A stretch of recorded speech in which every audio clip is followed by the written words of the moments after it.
Bonjour, je m'appelle Patrick Beau et je me suis toujours demandé pourquoi on ne parlait pas directement des choses intéressantes au début d'une conversation. Parfois, on voudrait poser des questions existentielles aux gens qui nous entourent, mais comme c'est pas forcément dans les codes, on finit par parler du temps qu'il fait. Dans Continue tu m'intéresses, je vais donner à mes invités l'opportunité de parler de ce qui les intéresse vraiment. Et si tout se passe bien, ça devrait être intéressant. Aujourd'hui, je reçois Bruno Muschio, dit Navo. Il est auteur, réalisateur et co-créateur de la série Bref. Mais surtout, c'est un garçon à l'esprit affûté comme un scalpel qui aime déployer sa pensée arborescente sur tout un tas de sujets. C'était donc un invité parfait pour inaugurer ce podcast. Et pour donner le ton, on commence directement par cette question. C'est quoi qui t'intéresse le plus en ce moment ? Je me suis posé une question et j'ai découvert que ça s'appelle l'illusion d'accomplissement prématuré. Ok. Parce qu'en fait, je me posais la question de... Un truc que j'ai pas trop, c'est je vois autour de moi beaucoup de gens qui se rendent compte de quelque chose. Genre ils disent non mais en fait, je sais pas, je suis trop colérique ou je suis trop possessif ou je suis trop, tu vois.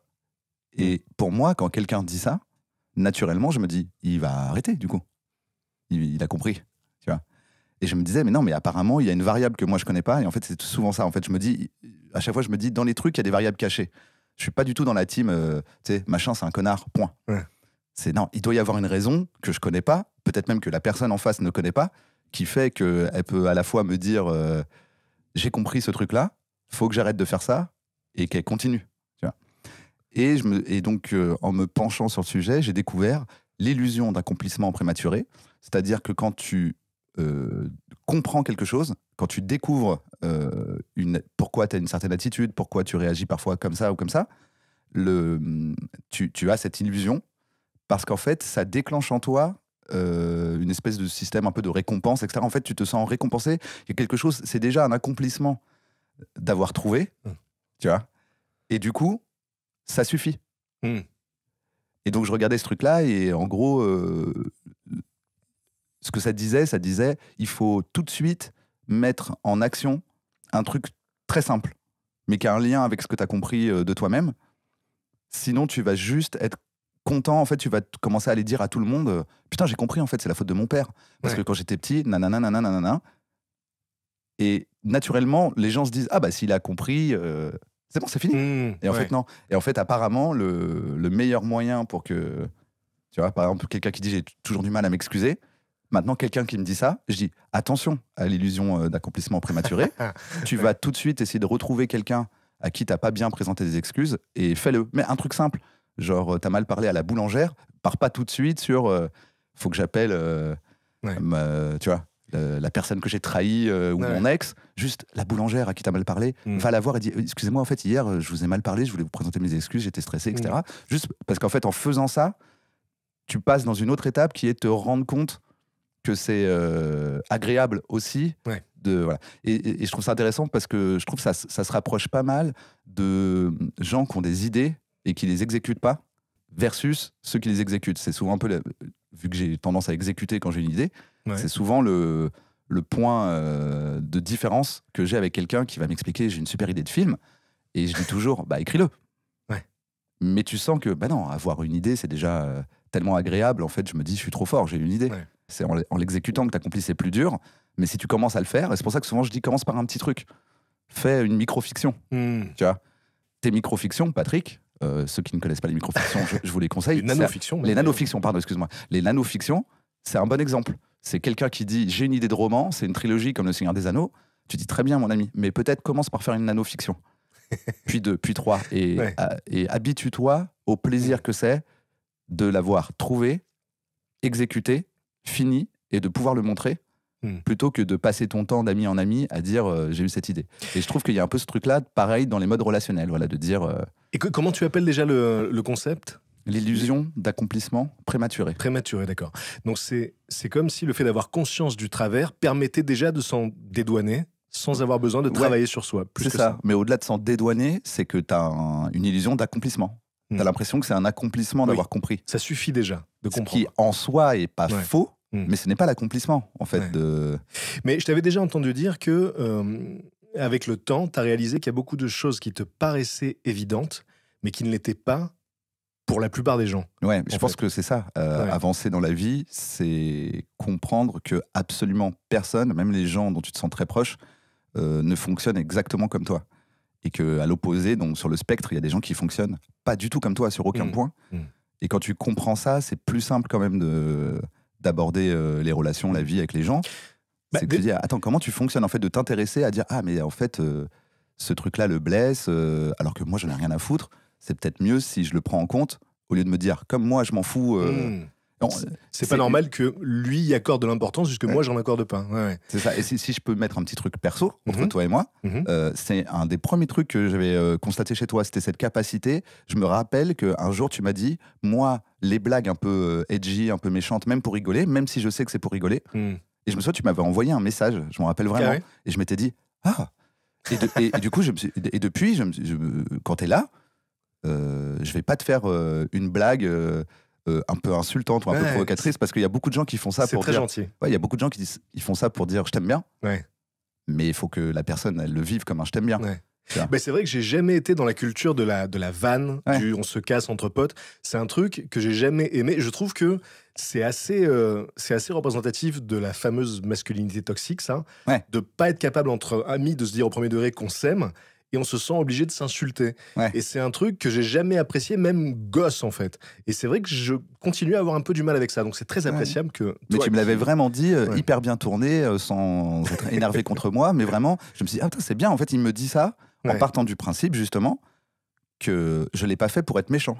Mais Bien il sûr. m'explique que, en fait, ça, Ouais. ça lui fait de la peine. Tu m'as dit un truc, genre, moi, c'est pas mon délire, et c'était hyper bien tourné, et j'étais là, pas de problème, j'en prends bonne note.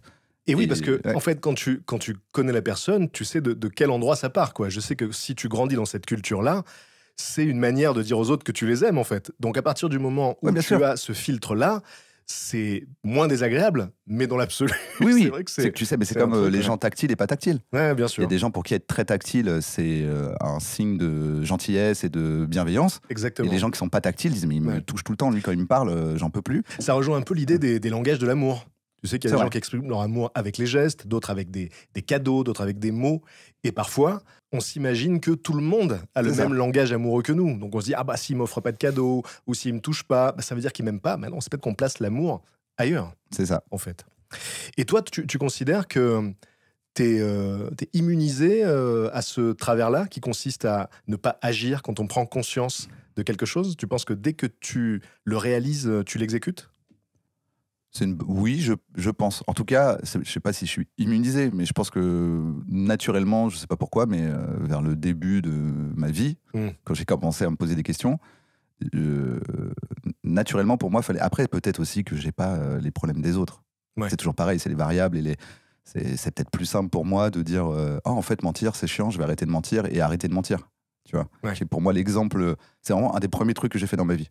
C'est de Oui, dire je sais que j'arrête c'est de un mentir. truc qui est très important pour toi, ça. Ouais. Le fait de ne jamais mentir. Mais où est-ce que tu places Jamais mentir. En Où est-ce fait, que tu places la limite? personne est parfait.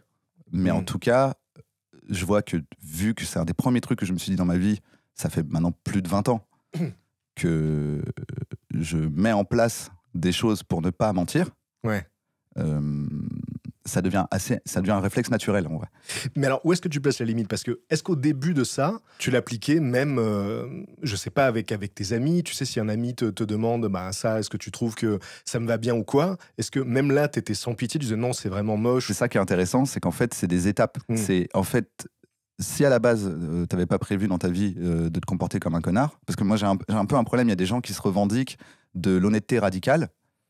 Et c'est des gens, ils sont là, j'ai envie de péter, je pète, j'aime pas tes lunettes, je te le dis. Et tu as envie de dire, mais je t'ai rien demandé. Tu vois, ça peut pas être juste l'excuse pour mal te comporter avec les gens. Faut qu'on te le demande. Alors, c'est pas une question de il faut qu'on me le demande, c'est qu'après, en fait, tu développes des façons de dire les choses où tu te rends compte que tu peux être blessant ou pas en disant une vérité. C'est-à-dire que là, je sais pas, tu me prenais l'exemple de qu'est-ce que tu penses de mes fringues. Ce n'est pas mentir que de dire. Au lieu de dire, bah, moi je trouve que cette chemise est ridicule, elle est dégueulasse, mon pauvre. Tu vois, c'est pas mentir que de dire, bah tu sais, moi c'est pas trop dans mes goûts, mais toi comment tu te sens dedans? Oui, c'est la manière, voilà. T'aimes bien? Il y a des gens qui t'ont dit qu'ils l'aimaient bien. Parce que là, mon avis, en vrai, tu vois, et c'est aussi honnête. Oui, tout à fait. En fait, t'apprends. Moi, les étapes que j'ai vues, c'est au début, tu mens pas. Enfin, t'essayes. À un moment, tu y arrives, mais tu te rends compte que tu mens par omission. Donc tu te dis, ah attends, par omission, c'est aussi un problème en vrai. Parce que du coup, je viens de développer une stratégie pour pas être mal à l'aise, qui va plus consister par exemple à éviter quelqu'un ou à pas aborder un sujet pour ne pas avoir à lui dire la vérité. Là tu dis non, bah, ok, non, ça il faut aussi que je le gère. Puis après tu comprends que du coup la nouvelle stratégie qui se développe en toi, c'est de te mentir à toi-même. C'est de t'auto-persuader que tu adores cette chemise pour ne pas avoir à confronter la personne et à lui dire je déteste ta chemise. Ouais. Tu vois, et après donc t'arrêtes de te mentir à toi-même et tu développes du tact et de la diplomatie. Parce qu'en fait, c'est pour ça que pour moi, je prends l'exemple, c'est pas tous les gens qui disent qu'ils sont dans l'honnêteté radicale qui sont comme ça, mais certaines des personnes qu'on voit, surtout celles qui parlent le plus, je me dis, mais t'es qu'au début là. Ouais. T'as découvert il y a 3 mois, t'as lu un bouquin sur comment arrêter de mentir, hein, parce que je crois qu'il y a une espèce de mec responsable de ce truc-là, voilà, qui a un peu créé, Okay. je dirais pas un gourou, parce que je sais pas s'il y a des dérives sectaires, mais en tout cas, il a créé son mouvement quoi, de l'honnêteté radicale, et tu sens que c'est des gens, ils l'ont découvert il y a pas longtemps, et je pense que ça doit souvent être des gens qui subissaient un peu la vie, qui subissaient le monde, qui s'écrasaient tout le temps, qui découvrent ce super pouvoir de dire la vérité, mais du coup, ils agissent vraiment comme des connards, quoi. Ouais. Tu vois. Oui, c'est un peu comme si c'était une excuse pour eux de se comporter comme un connard sans faire l'effort de respecter les autres. Pour moi, en fait, c'est parce qu'en fait, tu surcompenses à l'envers. C'est-à-dire que si tu avais un travers, tu vois, quelqu'un qui se fait tout le temps écraser, qui est trop gentil, le jour où il le comprend et qu'il en a marre, il devient plus méchant que quelqu'un de base avant de revenir un peu et de mettre l'aiguille au bon endroit. Donc là, pour moi, les gens qui disent « je suis dans l'honnêteté radicale depuis 2 mois et sache que tu es moche », tu vois, je dis super, mais t'en es qu'au début. Tu vas te rendre compte qu'en fait, t'as aussi le droit d'être gentil. En fait, bien sûr. L'inverse d'être... c'est comme si ils se disaient faut plus être hypocrite parce que hypocrite c'est mal, et ils pensent que l'inverse c'est être méchant, tu vois, être agressif. Je fais non, mais en fait, tu peux être gentil et essayer de pas mentir. C'est une question de forme, quoi.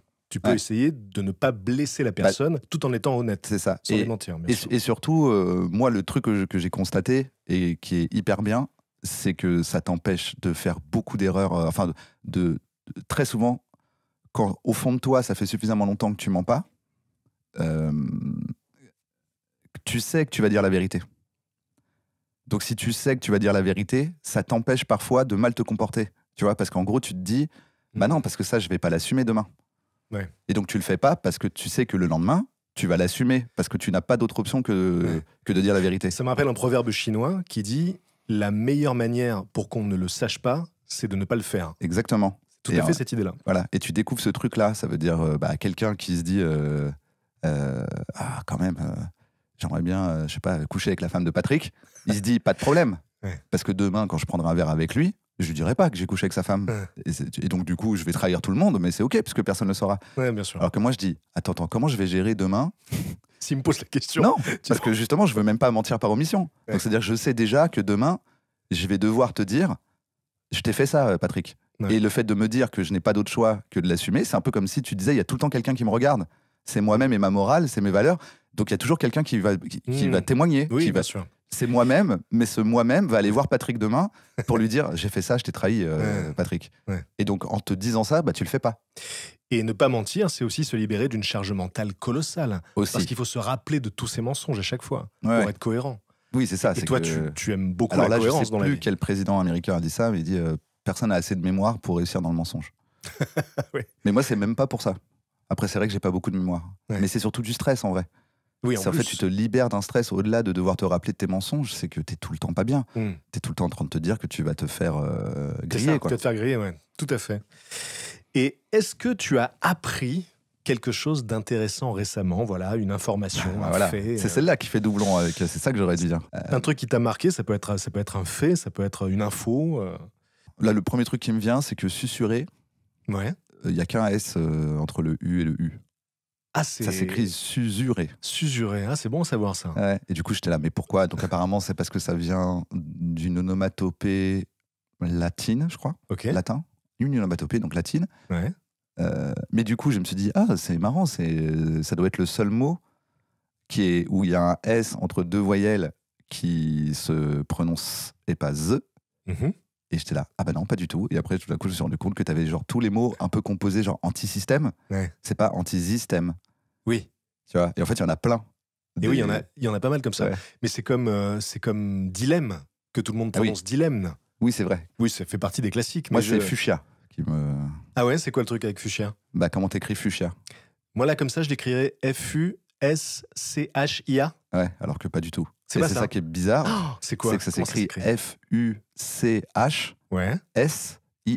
Mais non.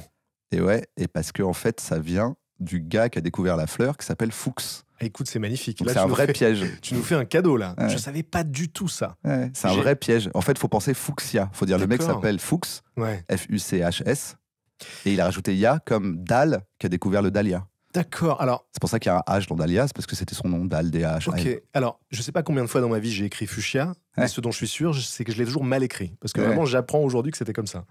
Et donc, la question suivante, mon ami, c'est est-ce qu'il y a une œuvre dont tu aimerais qu'on parle? Parce que tu la trouves plus intéressante que les autres, un film, un jeu vidéo. Là, en ce moment, je joue à un jeu qui s'appelle Blueprints. En fait, c'est un peu un nouveau type de jeu. Ça fait un moment maintenant, mais ça devient de plus en plus populaire. Je ne sais pas s'il y a un vrai nom. J'ai entendu Brainvania, comme un Metroidvania, mais Ouais. du brain, Uh-huh. ou Knowledge-Based Game, ou des trucs comme ça, jeu basé sur la connaissance. Et je trouve ça assez fascinant, parce que typiquement, Outer Wilds, c'est un jeu, si tu sais tout de l'univers, tu le finis. En 10 minutes, il est Ouais. terminé le jeu. Mm. Tout le jeu, où tu vas passer des heures, consiste à savoir ce qu'il faut faire pendant ces 10 minutes. C'est pas du tout comme, par exemple, un Metroidvania, où en gros, tu dois aller à un endroit pour avoir tel truc qui te permet maintenant de faire une roulade.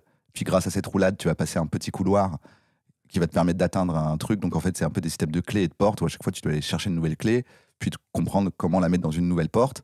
Et donc, à un moment, tu es obligé de faire un certain parcours pour terminer le jeu, quand bien même tu le connais.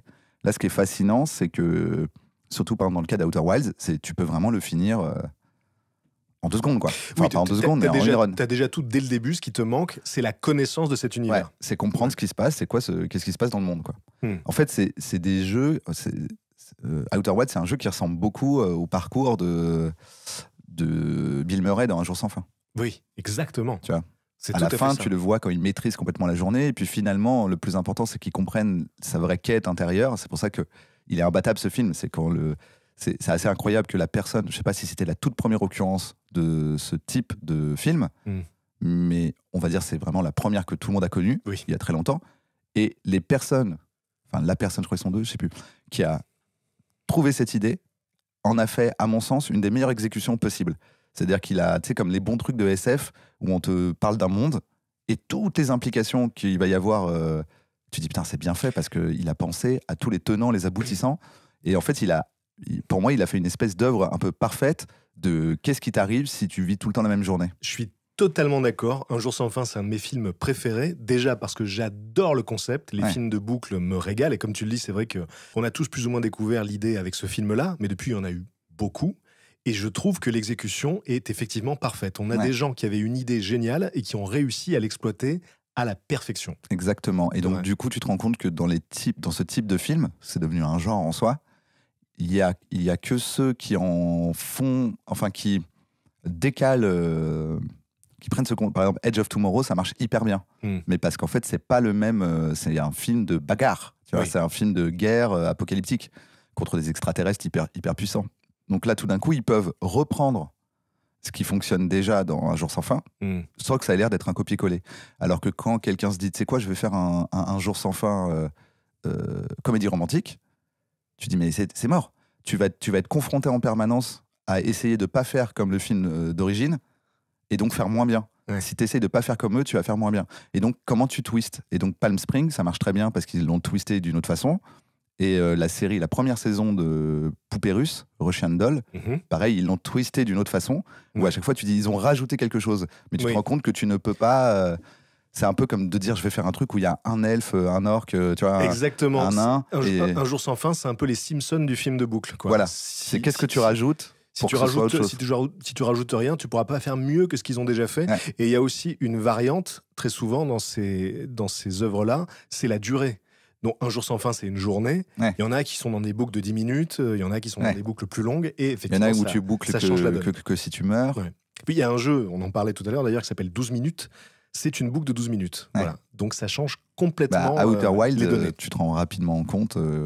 Alors, Ouais. n'écoutez pas pendant les 30 prochaines secondes si vous voulez rien du tout vous faire spoiler, mais en fait, assez rapidement, tu te rends compte que c'est une boucle de 20 minutes. Et effectivement, comme on le disait, ça fait partie de ces jeux dans lesquels on a toutes les clés en main dès le départ, mais l'issue du jeu va dépendre de ce qu'on apprend sur le monde. Ouais. On va savoir ce qu'on peut faire ou pas. Et donc, tu disais que Blueprints s'inscrit dans ce type de jeu-là. Oui, alors un peu, moi je l'ai pas fini déjà, donc, mais on va dire un petit peu moins, parce que malgré tout, en fait, c'est pas aussi fou fondamentalement qu'à Outer Wilds, où Outer Wilds, c'est vrai quoi. Tu commences le jeu, un quart d'heure après, tu l'as fini. Ouais. D'ailleurs, il y a beaucoup de gens qui disent t'as jamais fait Outer Wilds, j'aimerais tellement être à ta place. Parce qu'en fait, je ne peux pas le refaire. Je peux pas l'oublier. Parce que tout ce que j'ai vécu, c'est découvrir des choses. Pour l'instant, de ce que je vois de Blueprints, je l'ai pas fini. Tu dois quand même exécuter des choses plus complexes, où je pense pas que tu termines aussi vite. Là, c'est vraiment l'essence, c'est de te dire, mais ce jeu, depuis le début, je pouvais le finir en 10 minutes. Il fallait juste que j'en apprenne plus sur le monde et que je comprenne ce qui se passe dans cet univers pour le finir. C'est intéressant parce que c'est un peu comme un tour de magie. C'est une œuvre qui a un impact énorme, mais que tu ne peux voir qu'une fois. Ouais. Ce sera jamais pareil la deuxième fois. C'est l'allumette, ça marche qu'une fois, quoi. Ça t'enflamme qu'une fois. Bon, après, il est fascinant en lui-même. Tu peux aussi avoir du plaisir à te rebalader dedans. Bien sûr. Mais les sensations que tu as eues en découvrant tout... ça ne marche qu'une fois. Ouais. En matière de films, séries, est-ce qu'il y a quelque chose récemment qui t'a marqué, qui t'a étonné? Il y a beaucoup de trucs en ce moment. Qu'est-ce que j'ai vu récemment? J'ai vu Adolescence, c'est incroyable. Je l'ai vu aussi. Dès le premier épisode, c'est hallucinant. Ouais. Déjà, la forme, quoi, le plan séquence. Le plan séquence, surtout que c'est un vrai.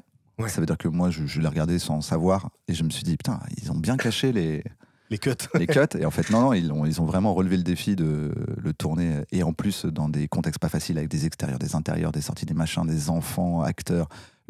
Qui sont tous incroyables. Comédien, il y a incroyable. Les comédiens sont hallucinants. Plan séquence là-dessus. Waouh, c'est vraiment.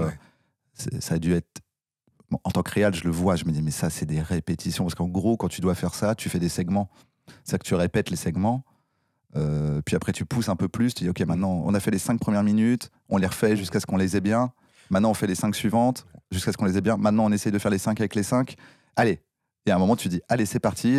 Pendant 2 jours, on va faire ce plan séquence autant de fois qu'il le faut pour qu'on arrive à aller au bout. Quoi. On peut peut-être pitcher la série. Je t'en prie. Oui, bah... Là, on parlait de la forme. Sur la forme, chaque épisode est un plan séquence qui est assez long. Je crois que c'est des 45 ou 50 minutes. Donc, c'est assez long. Donc, déjà, ça, c'est hyper impressionnant. Et c'est dur, je trouve. J'ai pas. Alors, Trigger Warning. Tu veux pas déflorer, t'as raison. Trigger Warning, 1 million de choses.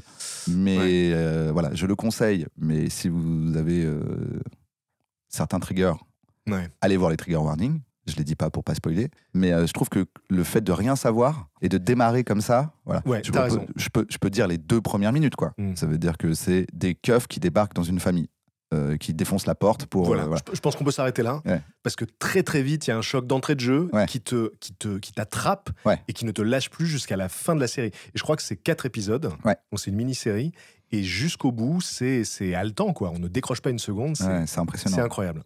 Adolescence. Et c'est sur Netflix?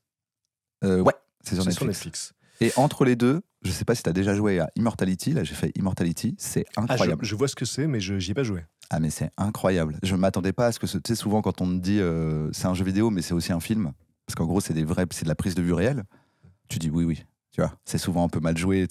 Moi, je suis de la même génération que toi. J'ai les souvenirs des cinématiques filmées de Red Alert ou Command & Conquer, je sais pas si tu te rappelles. Qui était un peu kitsch, etc. Oui. Non, là, le gars a vraiment...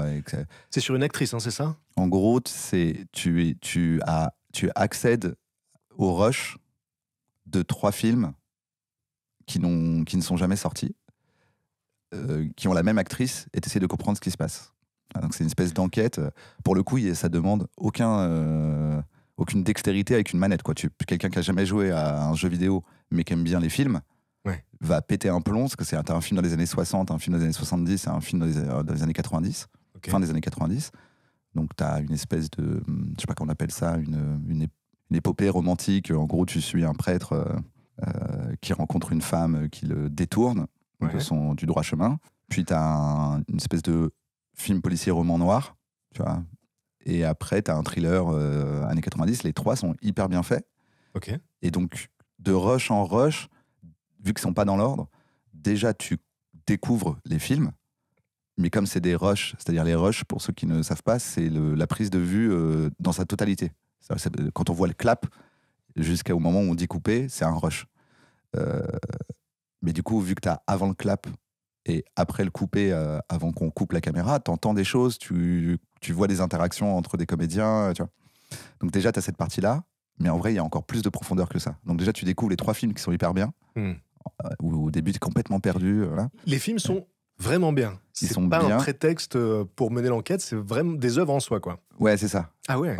Bah, j'essaie de pas trop déflorer parce qu'en fait, c'est pas vraiment le film. Parce que par exemple, tu vas pas avoir champ contre champ large Ouais. dans un dialogue. Tu vas avoir le rush de toi qui est en train de me parler avec moi en amorce, c'est-à-dire moi qu'on voit pas, moi qui suis de dos. Ok. Et puis il y aura pas le. Tu peux pas remonter tout le film Oui. à partir des rushs. T'as pas l'ensemble des rushs. Mm. Mais les rushs sont suffisants pour que tu comprennes toute l'histoire de tous les films et surtout que tu comprennes ce qui s'est passé dans la vie de cette personne. Et avec en plus un truc encore plus profond dedans, un twist assez fou. Donc c'est vrai qu'il y a eu un engouement critique autour de ce jeu, Immortality, et donc pour toi, c'est à la hauteur du buzz qu'il y a eu. Ouais. Là, c'est D'accord. hyper Il impressionnant. faut vraiment que je le fasse alors parce que tout le monde m'a conseillé de le faire. Et j'ai pas fait ses précédents, j'ai pas fait Her Story parce qu'il est en anglais, Ouais. où c'est le même principe, enfin pas exactement le même principe, mais cette fois ça a l'air hyper bien aussi, c'est des.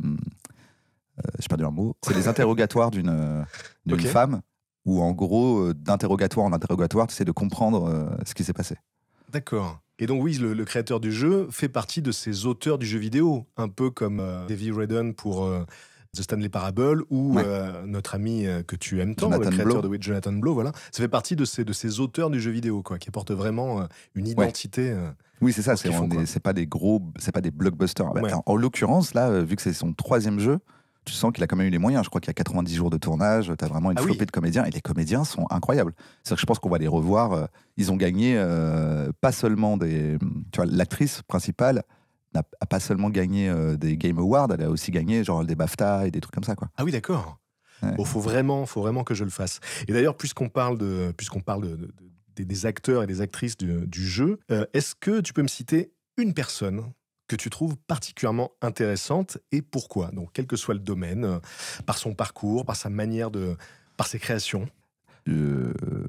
Comment il s'appelle? Je crois que c'est Joseph Fares, donc celui qui a créé It Takes Two et qui vient de sortir Split Fiction. Ah, d'accord, oui. ok. Donc c'est un jeu de coop, etc. Ouais. Ce gars-là, il y a un truc fascinant. Après, j'ai pas suivi toute sa vie, mais à chaque fois que je l'ai vu en interview, dans les trucs, vraiment, il a une assurance folle, Ouais. mais il est pas énervant. Il a l'air tellement content de ce qu'il est en train de faire, tellement fier du projet qui sort, et il a vraiment un truc. C'est intéressant à regarder, quoi. C'est-à-dire qu'il vraiment, il est en mode, ouais, ça va les gars, il est en pleine énergie et tout. Il fait, ouais, Ok. moi je donne $100 à n'importe quelle personne qui me dit que c'est ennuyé qui s'est ennuyé dans mon jeu, il m'appelle, je lui donne $100 tellement mon jeu il est incroyable.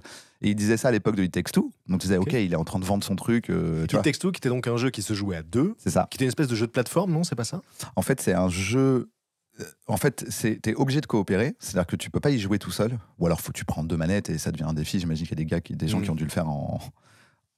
Nos amis les sûrement. speedrunners Avec ont les dû pieds, sans doute, ont dû ou- relever ouais. ce défi. Mais en fait, l'idée, c'est que tu ne peux y jouer qu'à 2. L'écran est splitté, ou tu joues à distance. Mais si tu n'as pas d'amis, il faut que tu t'en fasses un et que tu joues avec. Et en gros, chacun incarne un personnage d'un couple dans It Takes Two. En gros, une petite fille triste que ses parents ne s'entendent plus, sans faire exprès. Je te passe les détails. En fait, 2 petites poupées. Donc, tu es un peu dans un truc de chérie, j'ai rétréci les gosses. Et effectivement, c'est un platformer 3D où tu as beaucoup de changements de gameplay en permanence. Parce que dès qu'ils arrivent dans un nouvel endroit, genre dans le jardin, ok, bah toi tu vas avoir le tuyau qui permet de faire pousser les plantes, et moi j'ai l'arc qui permet de nanana. Et en fait, c'est hyper bien fait parce que tout est un peu à la fois du platformer 3D, un peu d'action, et aussi un peu un puzzle game où c'est pas possible d'avancer sans l'autre. Et donc, d'où l'idée de dire la petite fille a un peu créé, malgré elle, ce challenge pour ses parents, de dire vous allez en permanence là pour vous sauver, avoir besoin l'un de l'autre. Ouais. Et là, il a fait Split Fiction. Et donc, ce qui est intéressant, c'est moi, je me disais, c'est un hyper bon vendeur là. Son gros hit qui allait devenir It Takes Two, il l'a vendu en mode le premier qui s'ennuie, il a $100. Et ensuite, il a fait donc. Il a eu le Game of the Year, c'est-à-dire qu'il a vraiment eu une espèce, on va dire l'équivalent d'une palme de Cannes, l'Oscar du meilleur jeu vidéo. Il revient avec son nouveau jeu et il dit il est mieux en tout point. Vous allez vivre dans ce jeu des choses que vous n'avez jamais vécues dans un jeu vidéo. Waouh!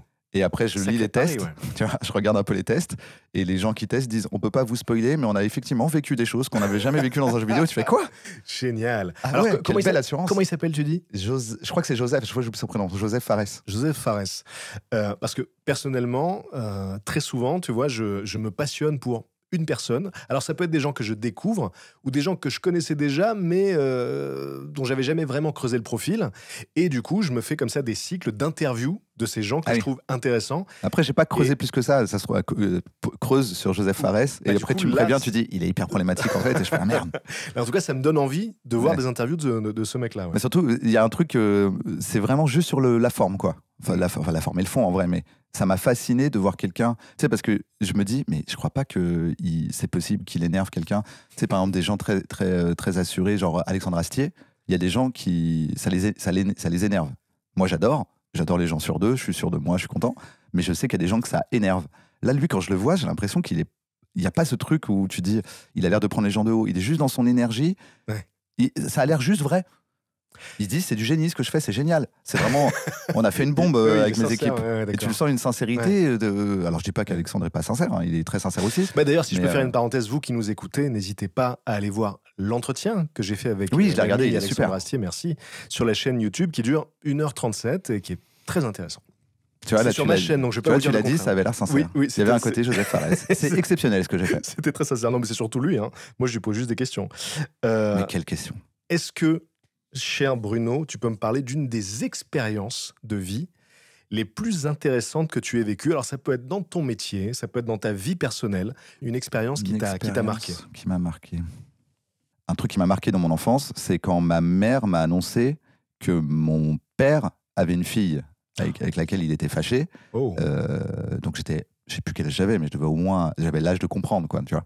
Donc tout d'un coup, tu découvres qu'on t'a caché quelque chose, et c'est le point de départ de quand je me suis dit, ah, mentir, c'est mal. T'as déjà raconté ce truc-là? Je sais plus, je sais pas. C'est possible, à un micro, je suis pas sûr. Waouh. Mais c'est de là que vient cette sensation de me dire, ça, faut pas le faire, je crois. Mais t'avais quel âge à peu près? Je pense que je devais avoir 7 ans, un truc comme ça, 6-7 ans. Très jeune, quoi. Ouais. Et donc ta Parce mère... que c'est ma mère qui a pris sur elle de dire, en fait, je veux pas que mon fils sache pas qu'il a une sœur, sous prétexte que le père veut pas en Non, mais parler, quoi. c'est fou ce que tu me dis. Et Ouais. et t'en as parlé avec ton père après ou pas du tout? Non, mais non, mais non, justement, parce que lui, il était dans ce truc, et c'est vraiment ce truc où je me suis dit, ah, ok. Mais Je- t'as pas essayé d'en savoir plus sur cette sœur? Si, bien sûr, mais via elle, après, je Ah, je l'ai tu l'as rencontré, tu je l'as parlais avec ma rencontré, mère, enfin, tu vois. Mais mon père a fait ce choix qu'il regarde de pas t'en parler. de l'ignorer pour l'éternité. Parce Ah, qu'il il est vraiment l'ignore. comme ça. Mon père est vraiment comme ça. D'accord. Ce que je trouve pas fou non plus. Donc c'est aussi une leçon que j'ai tirée. Ouais. De dire, je suis pas sûr que, tu vois, Ok. décréter comme ça, cette personne n'existe plus dans ma vie, fin. Tu vois, ce côté très Ok. ferme. Je trouve que c'est pas dingue non plus. Hmm. Mais bon, ça le regarde. Je respecte son truc. Si lui, un jour, il veut m'en parler, si peut-être un jour, il se dit, ouais, il a quand même 42 ans, ce serait bien que je le prévienne. Mais il a compris que je savais. Tu vois. Ah, il a quand même compris. D'accord, Oui. il sait que tu sais. Il a compris que je savais, il a jamais, comment dire, après il est très particulier mon père, mais il s'est jamais dit c'est peut-être important de lui en parler, surtout quand j'étais gamin, quoi. Ouais. Mais en tout cas, moi, c'est moins le côté mon père Hmm. qui m'a frappé que le côté, mais c'est nul Ouais. de cacher des choses à des gens, de pas dire la vérité, quoi. D'accord.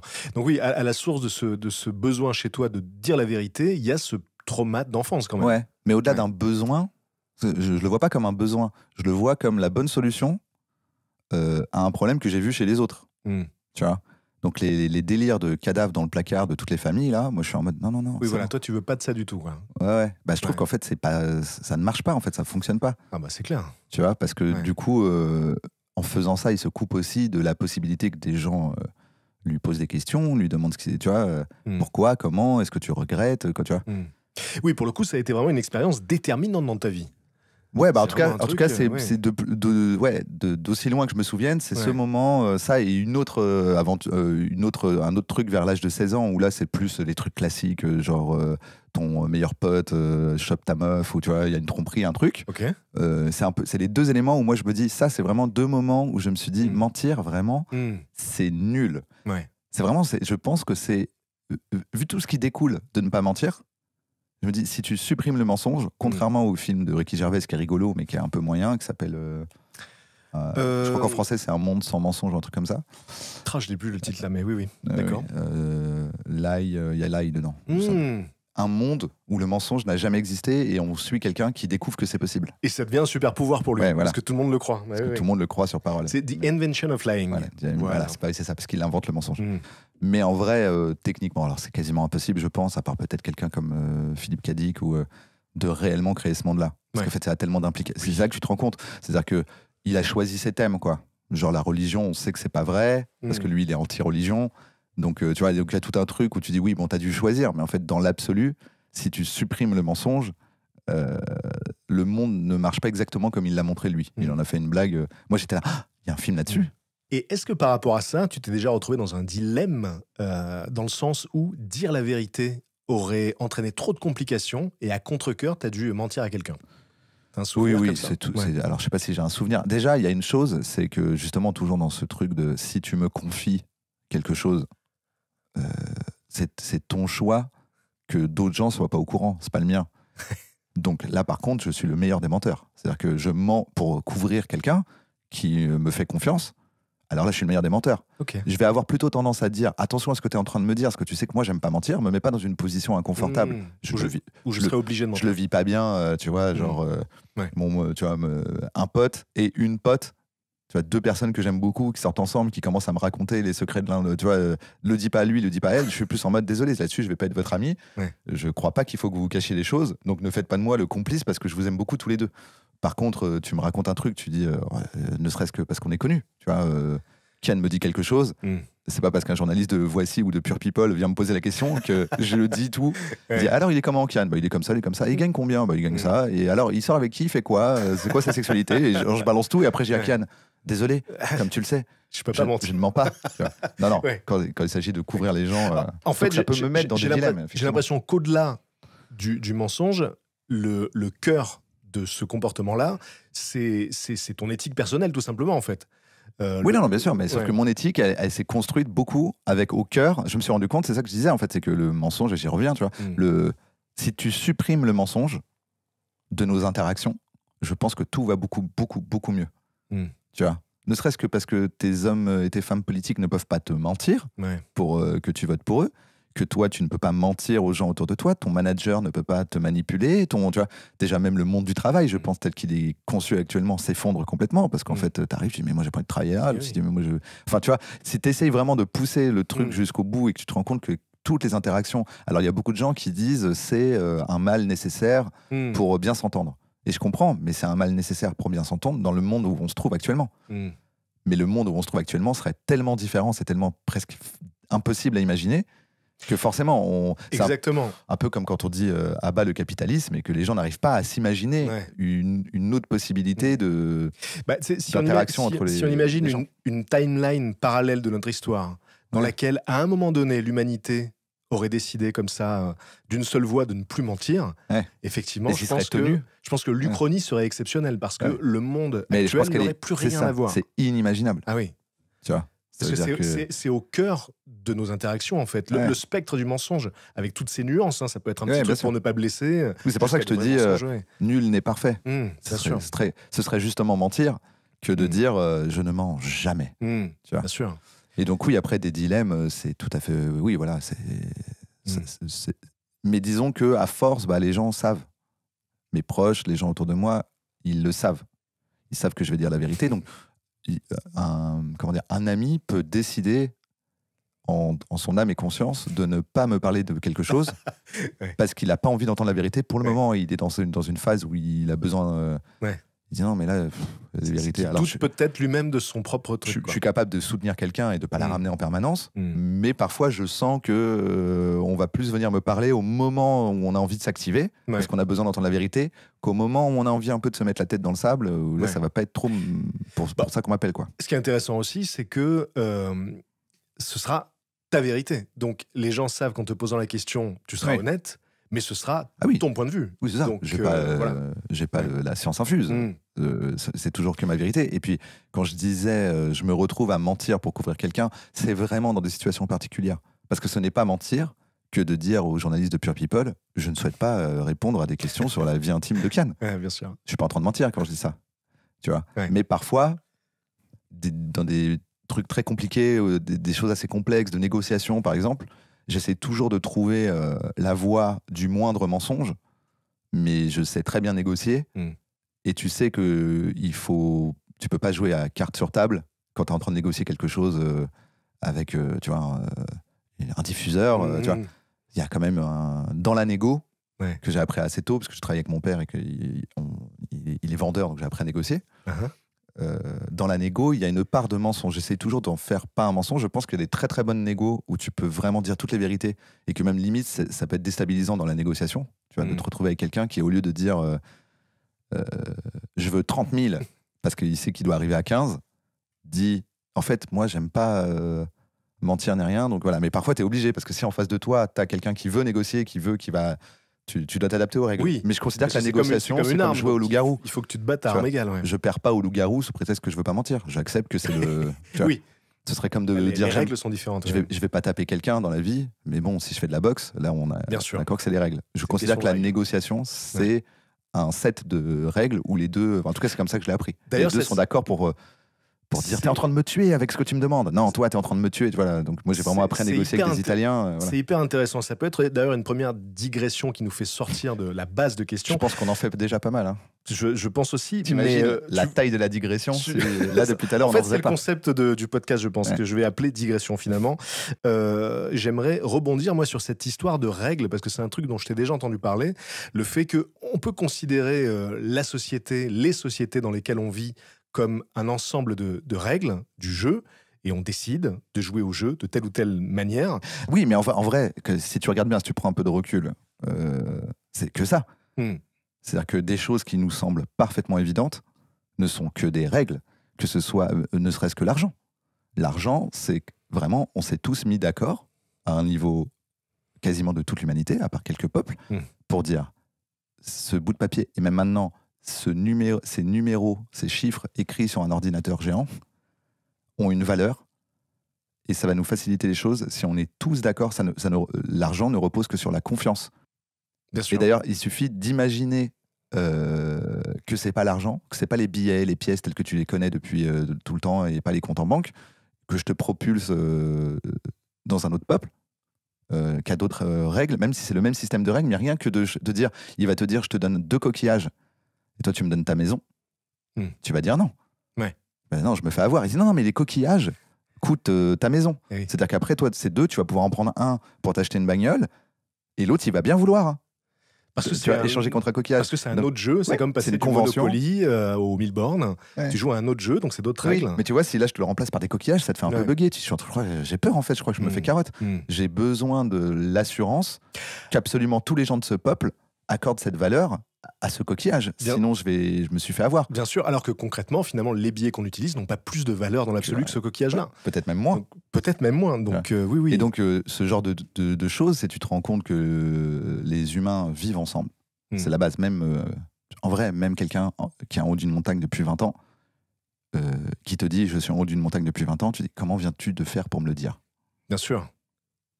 Tu as été forcément en contact avec des humains qui t'ont appris à parler pour pouvoir m'expliquer que tu vis en retraite du monde. Parce que même si tu es ermite, c'est par rapport au reste de la société. Donc finalement, c'est toujours une interaction sociale. Même le fait de devoir être solitaire. Il faudrait vraiment que tu naisses.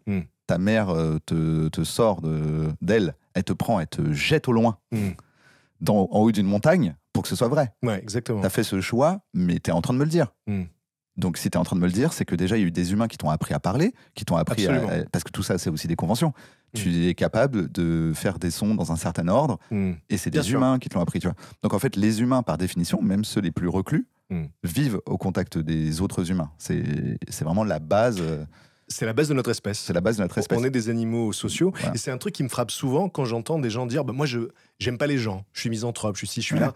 Mais tout ce que tu aimes dans ta vie, tout ce que tu portes, tout ce que tu manges, tout ce que tu fais, vient des autres gens, y compris le langage avec lequel tu dis que tu n'aimes pas les autres gens. Donc, personne n'existe par lui-même. En anglais, ils ont cette expression qui est no man's an island. Donc, on est profondément sociaux, effectivement, et on ne peut fonctionner qu'avec des règles. Oui, et tu le vois avec des exercices de pensée comme, je crois qu'il y avait le pull en laine et le crayon, je sais pas si tu connais, ou en gros, c'est prends un pull en laine, et maintenant demande-toi combien d'humains ont participé à ce pull. Si tu remontes vraiment de comment on fait ce pull, mais vraiment en partant From vraiment, scratch, tu vois, à la base. from scratch, ça veut dire que vraiment juste déjà de partir en disant bon déjà il est en laine. Ok, donc déjà ça implique le transport de la laine, le fait qu'on a tissé la laine, mais cette laine elle est venue d'un mouton, ça implique que quelqu'un a rasé un mouton. Cette personne qui a rasé un mouton, elle a utilisé un outil pour raser le mouton. Et dès que tu arrives à l'outil, déjà tu dis attends, ce qui rase un mouton là, combien d'ingénieurs ont fait, combien d'inventeurs ont inventé chaque pièce, combien de personnes ont produit les pièces qu'on produit ce rasoir. Et à un moment tu te dis attends, j'en étais qu'à la tondeuse. C'est-à-dire que maintenant, il y a le colorant dans le pull. Il y a le fait même qu'un pull existe. Qu'est-ce qu'un pull, tu vois? Et en fait, tu te rends compte qu'en partant d'à peu près n'importe quoi, tu remontes à des milliers, des dizaines de milliers, voire des millions, quasiment Bien toute sûr. l'humanité, en fait. C'est exactement l'idée de l'astrophysicien Carl Sagan qui parlait de la tarte aux pommes from scratch. Si vous voulez faire une tarte aux pommes from scratch, il faut commencer par créer un univers. Et c'est vrai qu'on peut remonter à l'origine. Et il me semble qu'il y avait un YouTuber il y a quelques années qui avait décidé de faire un sandwich from scratch. Et donc, il avait fallu qu'il cultive un champ, etc. Et en réalité, on comprend bien que c'est absolument impossible de faire quoi que ce soit par nous-mêmes. Même s'il y arrive en disant « Ok, vas-y, je vais cultiver un champ », en fait, tu dis « D'accord, mais l'exercice, c'est pas ça. L'exercice, c'est d'où vient la graine que tu plantes dans ton champ, il avait dû poser d'où vient l'eau. Bien sûr. Non, mais tu vois, c'est-à-dire que déjà, s'il arrive à faire ça, c'est impressionnant. Mais tu dis, si tu remontes, c'est déjà, tu sais ce que c'est l'agriculture, tu sais cultiver du blé. Exactement. T'as trouvé du blé, t'as mis de l'eau, d'où vient l'eau. Et dès que tu dis d'où vient l'eau, il dit, ça vient de ce tuyau. Tu fais, non, frérot, regarde, remonte ce tuyau. Tout à fait. Il avait posé une limite. Il avait expliqué que c'était pas possible de toute façon, ce truc-là. Donc, il faut se poser une limite pour le challenge. Et même avec la limite qui s'était posée, c'est déjà énorme, quoi. Pour revenir à ta question, c'est ce qui fait que du coup, tout ça n'est possible qu'avec des règles. À une époque, c'était une religion qui marche un peu comme un code civil. Après, ça a été le code civil. Mais en fait, on se rend compte, en vrai, c'est impressionnant. C'est-à-dire que le monde, c'est le bordel. De là où je suis, quand je regarde le monde, je trouve pas que le monde va parfaitement bien. Mais il y a quelque chose d'impressionnant.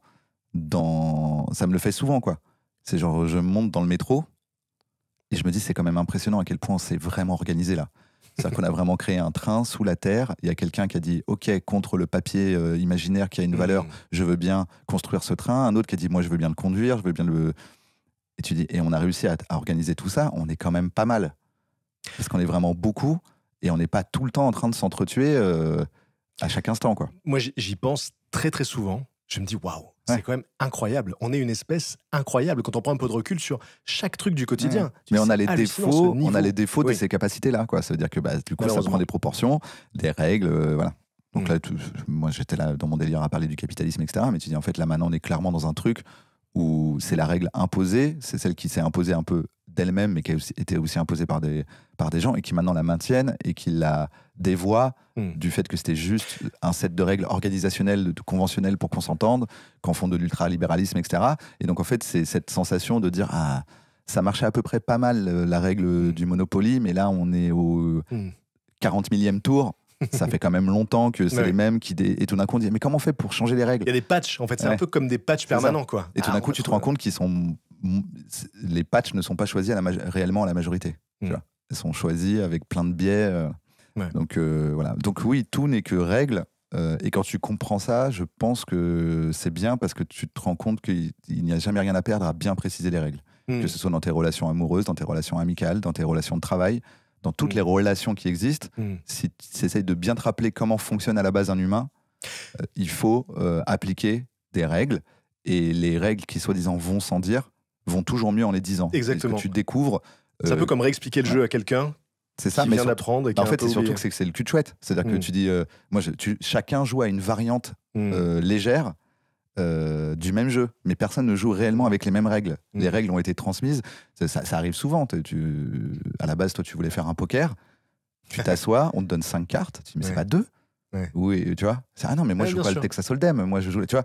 Et tu dis, ah, attends, mais c'est le même jeu, mais on le joue pas pareil. C'est une très bonne analogie pour toutes les particularités culturelles des différents peuples et des différents pays. C'est ça. Une petite variante de la règle. Ce qui est bien, c'est de se rendre compte que quand c'est une autre culture, c'est frappant.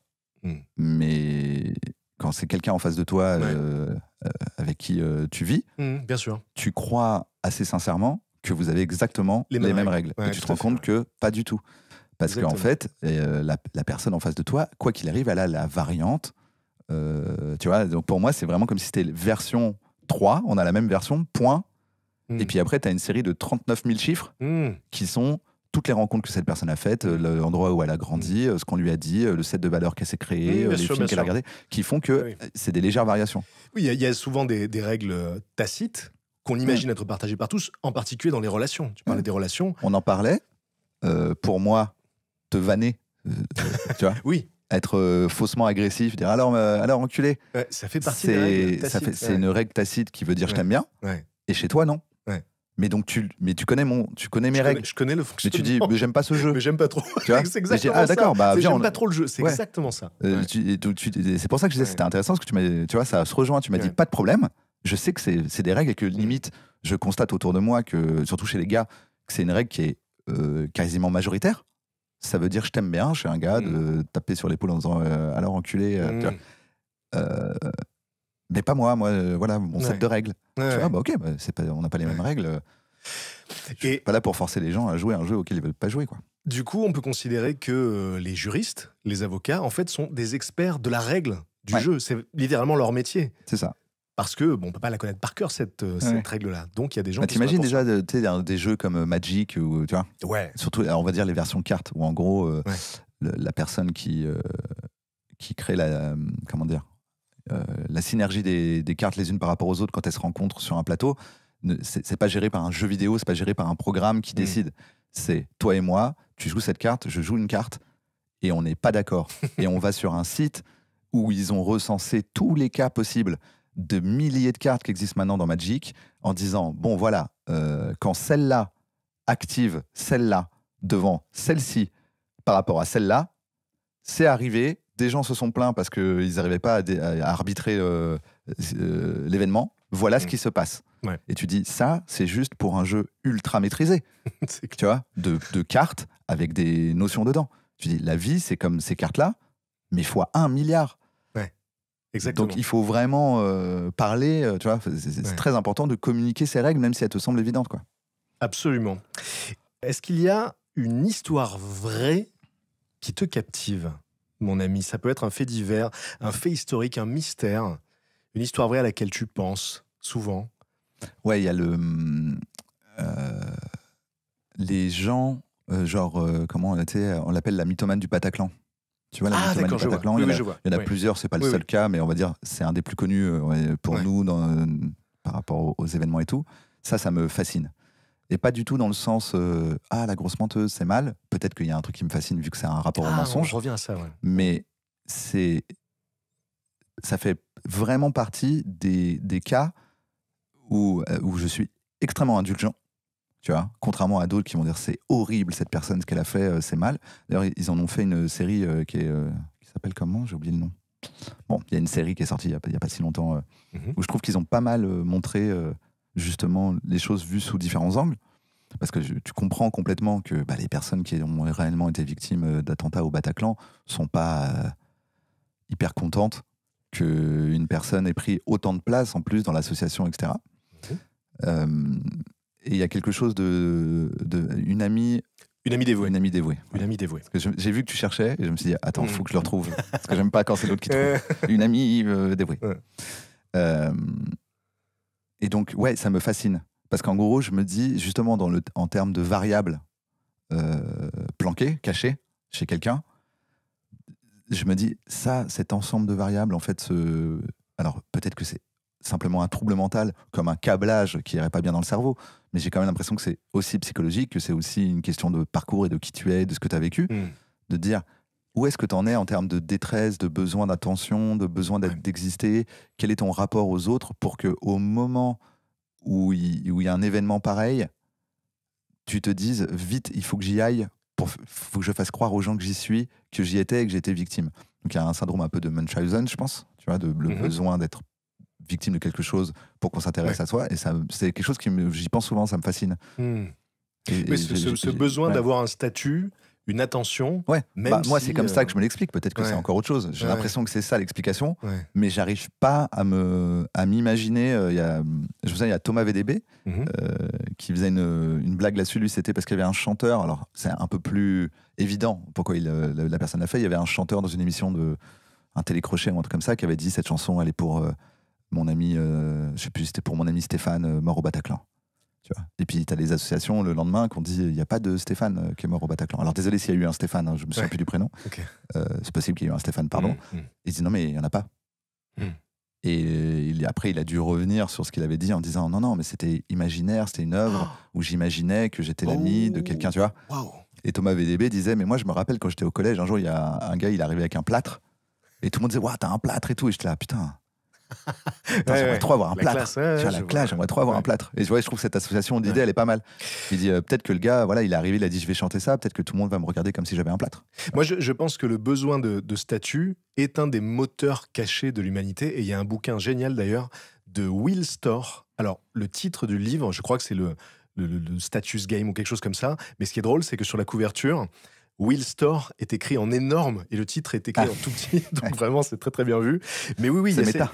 Il y a eu une mise en abîme. Exactement, mais il y a cette idée que le statut est quasiment un truc vital dans nos sociétés depuis la nuit des temps. Parce que ça rejoint ce qu'on disait. On est câblé, on est même d'un point de vue sans faire le gars qui ramène tout à l'évolution, parce qu'ils sont un peu relous les gens qui font ça. Mais je pense que pour le coup là, d'un point de vue purement évolutionniste, c'est vraiment un besoin vital d'être reconnu par les autres. Absolument. Je pense qu'il y a rien rejeté par le groupe et exactement. D'avoir une place au sein du groupe. Je pense qu'il n'y a rien de pire que d'exclure quelqu'un. C'est pas pour rien qu'on a créé la prison. Il y a cette idée. Le fait de dire on te bannit ou on te met en prison, te met à l'écart c'est vraiment de dire tu es mis à l'écart de la société et depuis quasiment toujours, c'est la pire punition à part la mort. C'est ça. Et encore, je pense qu'il y a des gens qui le disent, qui sont tellement isolés qu'ils préfèrent mourir.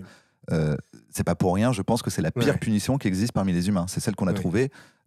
Ça et la douleur, la torture, mais vraiment de dire tu es banni, de se dire c'est suffisant. Exactement. C'est suffisant de dire à quelqu'un tu n'es plus le bienvenu dans cette ville, tu n'as plus le droit de. Ou même dans cette famille, ou dans ce groupe d'amis. Ou dans cette société quand on les met en prison, de dire tu es banni. C'est comme s'il y avait une pulsion de survie qui nous poussait absolument à trouver une place, même si cette place, elle passe par le fait de se faire passer pour une victime. Voilà, c'est ça. Et que, en gros, la tête, je pense que c'est ça qui est fascinant, c'est le côté trouver une place, faute de mieux en faisant ça. Ok. Est-ce qu'il y a un événement dans ta vie qui, sur le moment, avait l'air d'être anodin, mais qui, avec le recul, a changé le reste de ta vie? Mais oui, mais c'est tous les événements. C'est ça qui est fou avec la vie. C'est qu'à chaque fois que tu reprends du recul, juste, je sais pas, de rencontrer Kian, c'est anodin à ce moment-là. Comment tu l'as rencontré? On s'est rencontrés sur les scènes. Alors, Kian a une meilleure mémoire que moi, donc faudrait l'appeler, il raconterait mieux. Mais moi, de mauvaise mémoire, on s'est rencontrés sur les scènes de Comedy Club. Parce que lui, il montait sur scène et que moi, à l'époque, j'écrivais avec Kairon. J'étais co-auteur de Kairon. Et donc, on s'est un peu rencontrés tous comme ça, comme des musiciens vont se rencontrer dans des festivals ou tout comme nous. C'était dans les comedy clubs, dans les petites salles où le stand-up commençait à prendre un peu l'ampleur qu'il a aujourd'hui. Mais du coup, la rencontre, elle semble anecdotique, quoi. C'est juste, ça va, salut, quoi. Et ça a complètement bouleversé ta vie en 15 ans. Oui, c'est ça. C'est que tu dis, regarde, tu vois. Mais en vrai, c'est vrai pour quasiment tout. C'est pour ça d'ailleurs, on les aime bien, toutes ces histoires. Parce que même rencontrer l'amour de ta vie, c'est anecdotique au départ, quoi. C'est ça qui est fou, c'est que tout est anecdotique. Et c'est pour ça, d'ailleurs, que pour moi, ça fait partie, là, ça va devenir le thème de l'épisode, mais c'est pour ça que c'est bien d'être honnête dès le début, de communiquer dès le début, de pas mentir, parce qu'en fait, tu multiplies tes chances, parce que tu sais jamais cet événement. Il y a peut-être quelqu'un à qui tu as menti un jour, qui était la femme de ta vie, mais ça s'est pas fait parce que tu as menti, tu lui as menti. Enfin, je sais pas, il y a un truc où je me dis, sois digne du fait que la vie, par définition, c'est tellement un bordel qu'il va t'arriver plein de trucs. Si t'essayes d'être un peu digne tout le temps de tout ce qui t'arrive, d'être honnête dans ta démarche, d'essayer de rentrer en contact réellement avec la personne, même anecdotique, tu vois. C'est peut-être cette personne anecdotique, c'est cette personne dont la rencontre est anecdotique, qui va devenir une personne hyper importante dans ta vie. Bien sûr. Et c'est intéressant de faire l'exercice, de regarder en arrière et de dire mais comment ça se fait que... Bien sûr. On vit en permanence au cœur de la théorie du chaos et on ne sait pas quel battement d'aile va provoquer une tornade dans 5 ans, dans 10 ans. Et d'ailleurs, je pensais à notre ami Damien Maric, qui, avant de vous rencontrer avec Kian et Harry Torgman pour travailler avec vous sur la première saison de Bref, a juste pris une rue qu'il n'avait pas l'habitude de prendre et il est tombé sur vous Donc là, par exemple, lui pourrait dire, ce jour-là, si j'avais pris la rue habituelle, En je fait, l'aurais peut-être pas croisé. il avait croisé Harry. Mais là, on est plus sur, tu sais, c'est les histoires que t'aimes bien raconter parce que la coïncidence est folle. Donc moi, je crois pas au destin ou au truc comme ça. Je sais que c'est une coïncidence, mais de temps en temps, il t'en arrive une et tu dis, ah ben quand même, celle-là, elle est pas mal. Bien sûr. Et donc, il avait rencontré Harry, il lui avait vaguement parlé du fait en gros, il lui avait dit, moi, je fais des effets spéciaux à l'époque. Et on est dans la voiture de Harry. Harry nous dit, ah, au fait, hier, j'ai rencontré un mec qui fait des effets spéciaux. Il pile parce que quelqu'un traverse. Il regarde et dit, bah, c'est lui. Et donc, du coup, Damien le voit dans la voiture, il fait Harry, il vient à la fenêtre, il dit mais vous faites quoi là maintenant? Il fait bah rien, là, gare-toi, on prend un verre. Et on a pris un verre et on a discuté avec Damien et c'est comme ça qu'on l'a rencontré et que du coup, et depuis, on se connaît du coup maintenant depuis 15 ans parce qu'on l'a croisé par hasard et qu'il y avait ce truc de c'est dingue. Et quelques temps plus tard, en 2014, donc tu m'avais invité au podcast que tu faisais à l'époque, qui était les invités de mes invités sont mes invités, qui était un concept génial d'ailleurs, et tu m'avais dit, il faudrait que tu rencontres Damien, je suis sûr que vous vous entendriez bien, et c'est ce qui s'est passé, et de cette rencontre a découlé la veillée, quelques mois plus tard. Donc, s'il n'y avait pas eu ce choix de Damien, ce jour-là, de prendre une autre rue, il n'y aurait sans doute pas la veillée, par exemple. On ne réalise jamais les conséquences à long terme de nos actions aussi anodines puisse-t-elle être sur le moment. Et c'est seulement en regardant en arrière que tu reconnectes les points connecting the dots, comme disait Steve Jobs. Mais par contre, alors justement, comme je ne crois pas au destin, je ne crois pas qu'il y a un... Moi non plus. En tout cas, je ne crois pas qu'on y a accès, mais on ne va pas rentrer dans notre débat sur le présentisme. Non, ce serait trop long là. La seule chose que je conclus de ce principe même, c'est de dire... sois à la hauteur.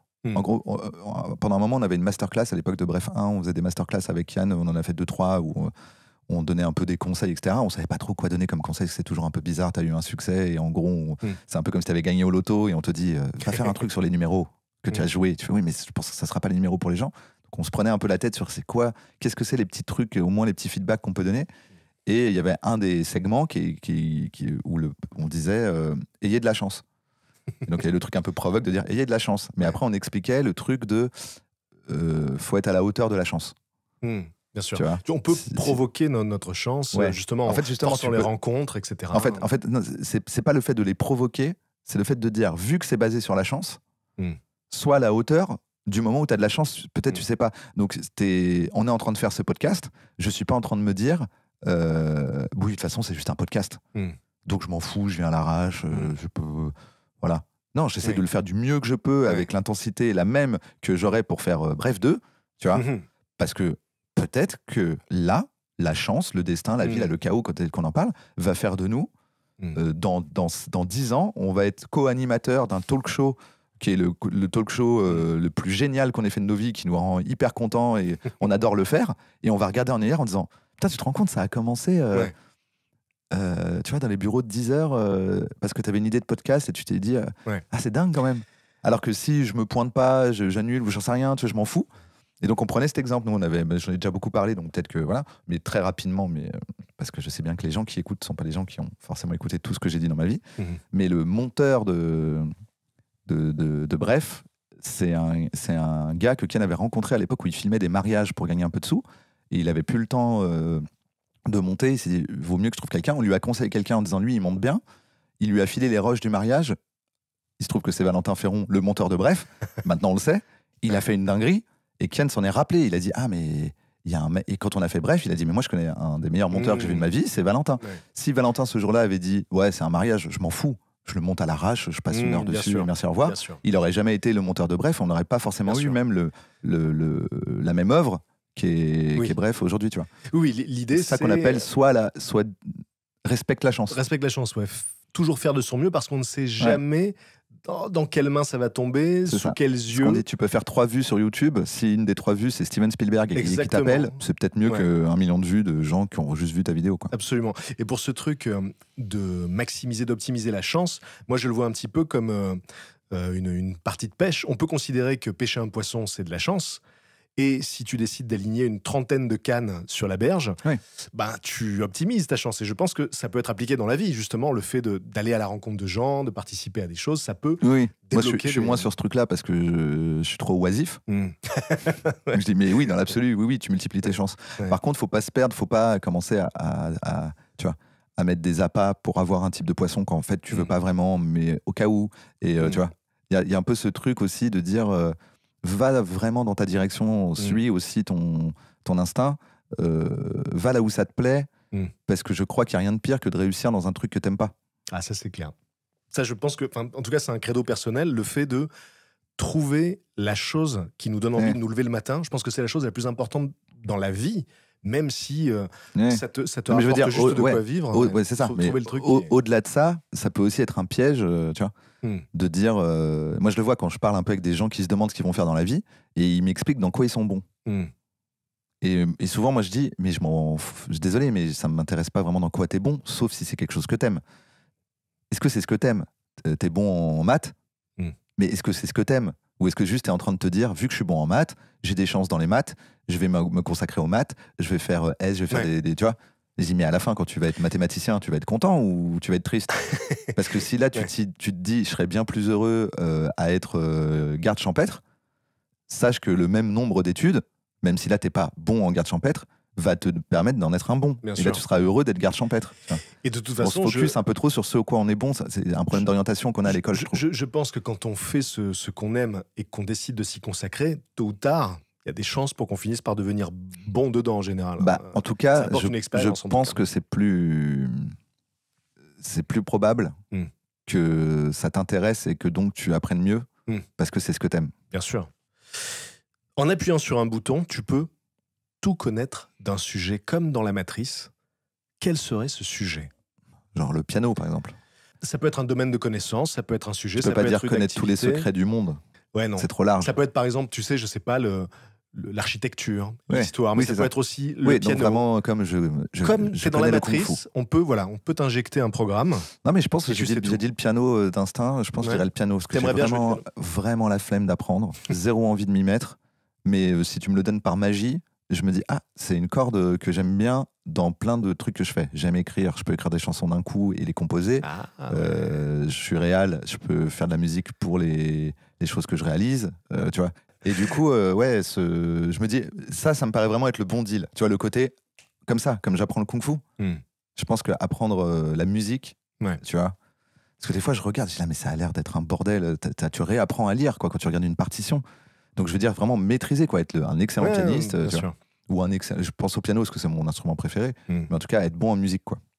Et s'il y avait un mystère dont tu pouvais connaître la solution en appuyant sur un bouton, qu'est-ce que ce serait? Un grand mystère.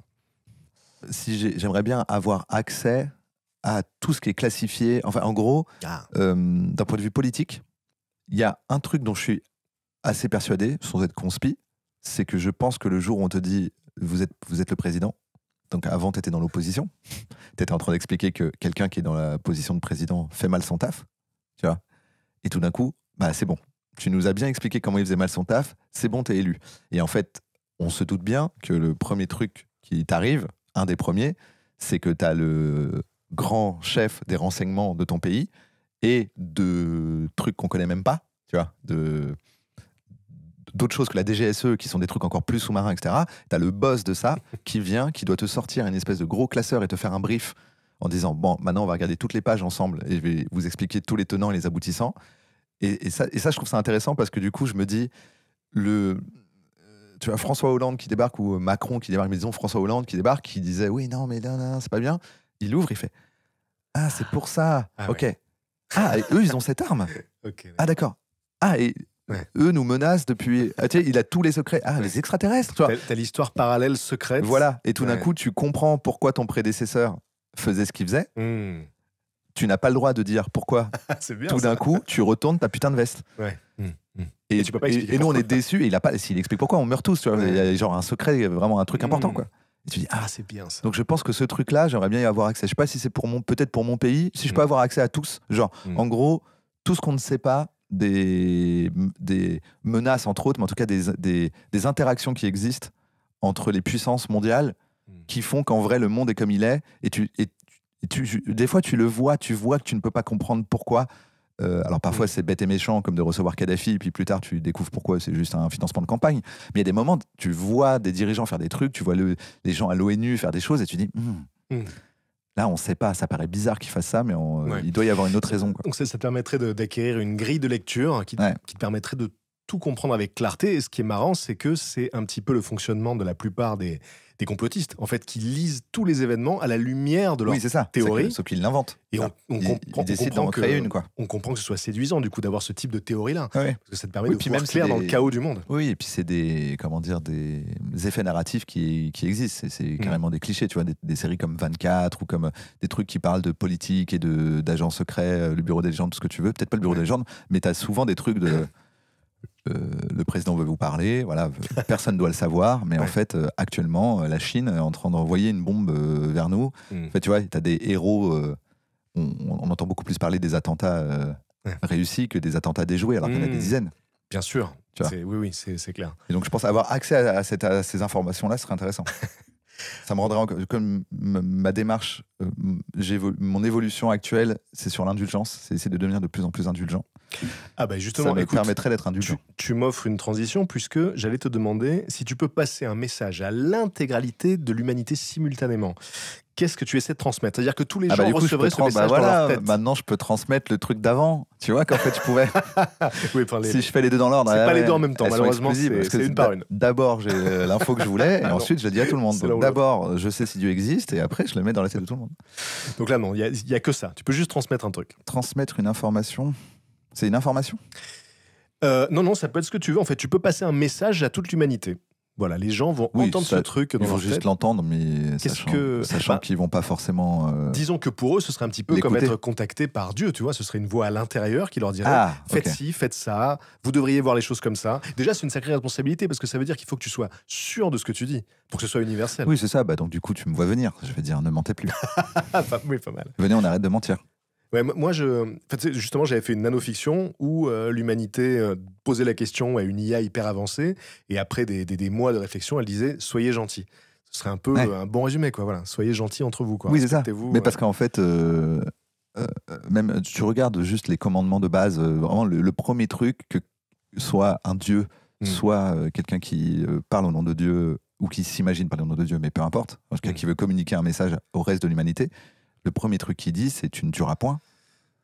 Et en fait, pour l'instant, on n'y arrive pas là. C'est-à-dire qu'après, les bouquins sont hyper gros, hein.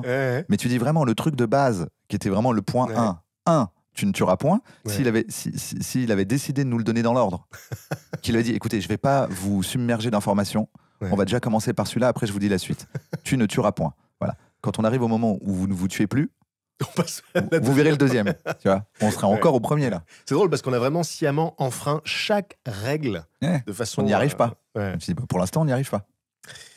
Si tu pouvais, celle-là je l'aime beaucoup, si tu pouvais avoir accès à une statistique précise sur ta propre vie, laquelle choisirais-tu? Donc, nombre exact de personnes croisées, quantité totale de sommeil, liste des mots que tu as prononcés le plus, les heures à chercher ce que tu vas regarder avant de le regarder. Ça, c'est un truc auquel j'ai vraiment pensé. Moi, je m'attends. En gros, moi, j'avais la version, je me disais, imagine quand tu meurs, en fait, tu as accès à toutes tes datas. Mais toutes. Et j'étais là, je pense que je reste quel kiff. Tellement longtemps. Ah, mais c'est clair. Ça veut dire que tu sais, le paradis existe et tout. Tu vois, il y a ma grand-mère, elle dit, mais allez, viens, ça fait longtemps que je t'ai pas vu. Je fais, mais attends, je veux juste savoir combien de fois j'ai dit le mot groseille. Tu te rends compte que j'ai dit... Il y en a pour l'éternité, à mon avis. Tu sais, et je suis vraiment comme ça, en train de dire, c'est vraiment bizarre. J'ai dit 6 fois plus le mot groseille que le mot camion. Alors ça, vraiment, je l'ai pas vu venir. Attends, mais combien de fois? Mais je pense que je me perds pour toujours. Mais je pense, pour moi, c'est une très bonne manière d'envisager l'éternité, franchement. Parce que je pense que tu peux y passer l'éternité. À chaque fois, de dire, attends, tu sais, t'as vraiment la super interface qui te permet de croiser toutes les données. Il y en a pas une vers laquelle tu serais tenté d'aller tout de suite, quoi. Genre, je vais enfin savoir ce truc. Ouais, et justement, c'est dur de... Parce qu'en plus, vraiment, là, je me suis dit, pour répondre, imagine, t'arrives devant la machine, qu'est-ce que tu mets en premier? Et vraiment, je me vois taper groseille. En fait, je me dis, c'est pas grave. J'ai le temps. J'ai le temps. On va chercher au pif. On va faire des trucs. Et à un moment, je vais avoir une idée. Je vais dire, Tu sais, moi, je pense un truc, perso, ce serait quelque chose du style, voilà, qui sont les gens qui m'ont sincèrement aimer, on parlait des mensonges, voilà, on peut jamais être sûr totalement, Ouais. tu vois, de ce que les gens pensent de toi. Voilà, quels sont les gens qui m'ont le plus aimé dans cette vie, vraiment.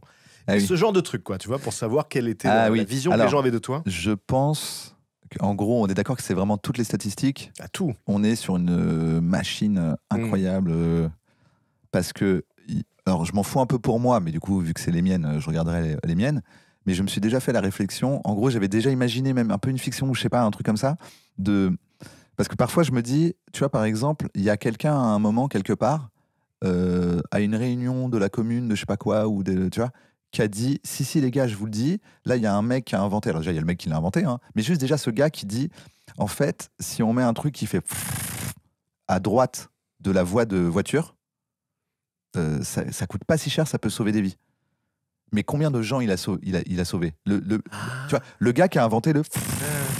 Tu vois, il y a des gens, on arrive à se le dire, tu vois, des mecs qui ont inventé des vaccins, où on se dit, bah alors là, mais c'est le nombre de gens qui sont pas morts grâce à lui.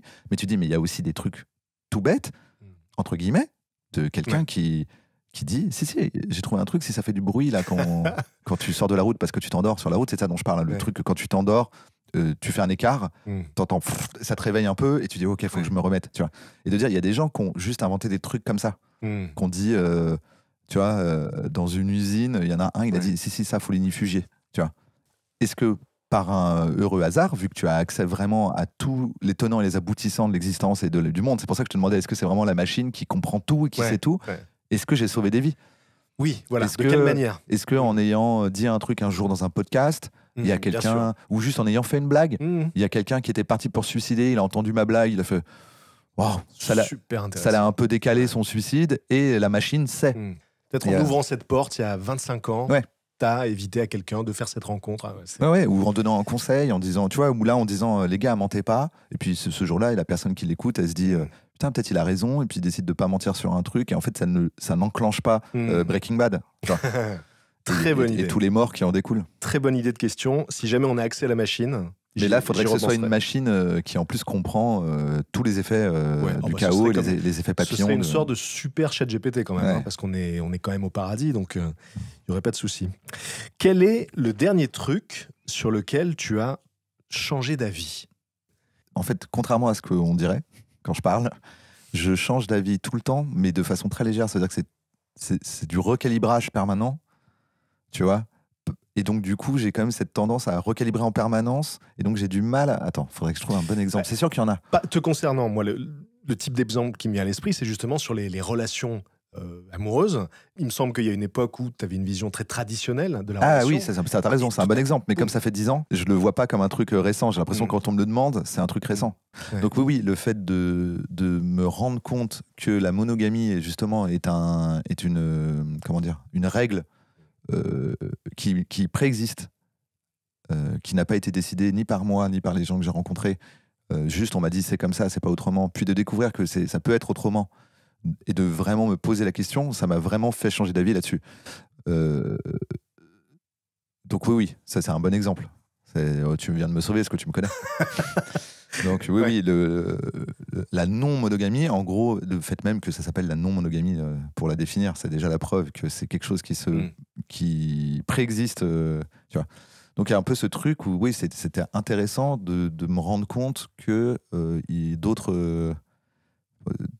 il y a d'autres possibilités, et il y a des gens qui potentiellement vont être d'accord avec toi pour être tranquilles dans leur coin à vivre cette autre possibilité, ce qui est mon cas.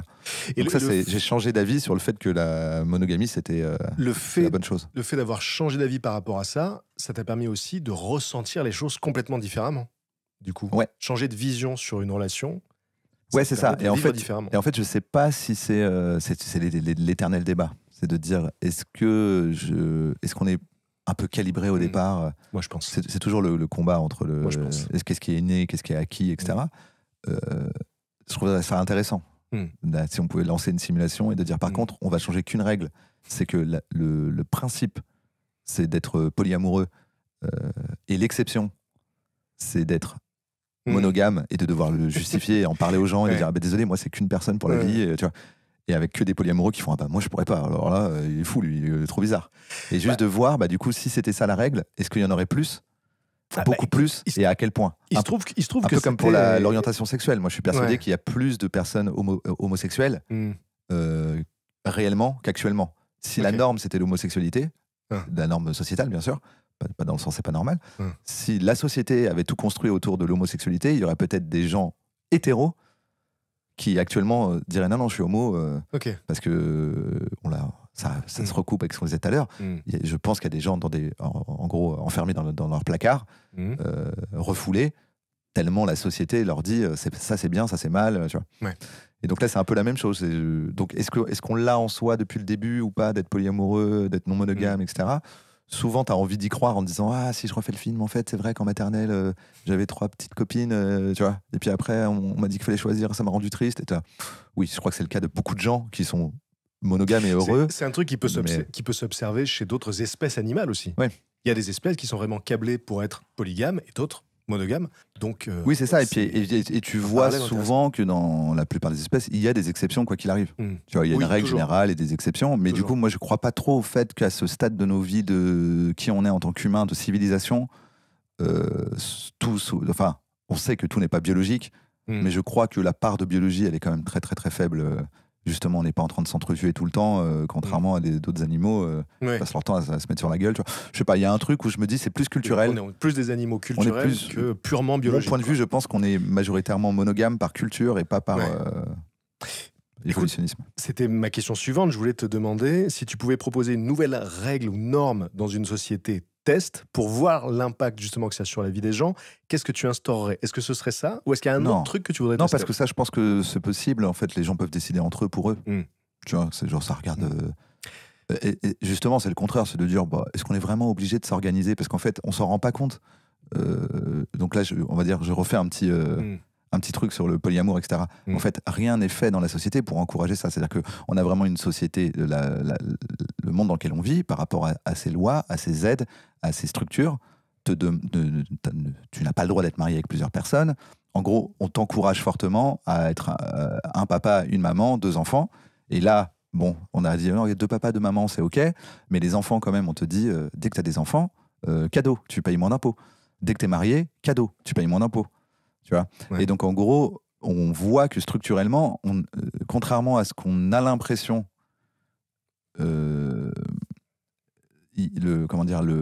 les institutions s'en mêlent. Ils encouragent dans un sens plutôt que dans un autre. Tu vois. Donc, à la limite, on pourrait dire, viens, on fait vraiment le truc où chacun fait ce qu'il veut.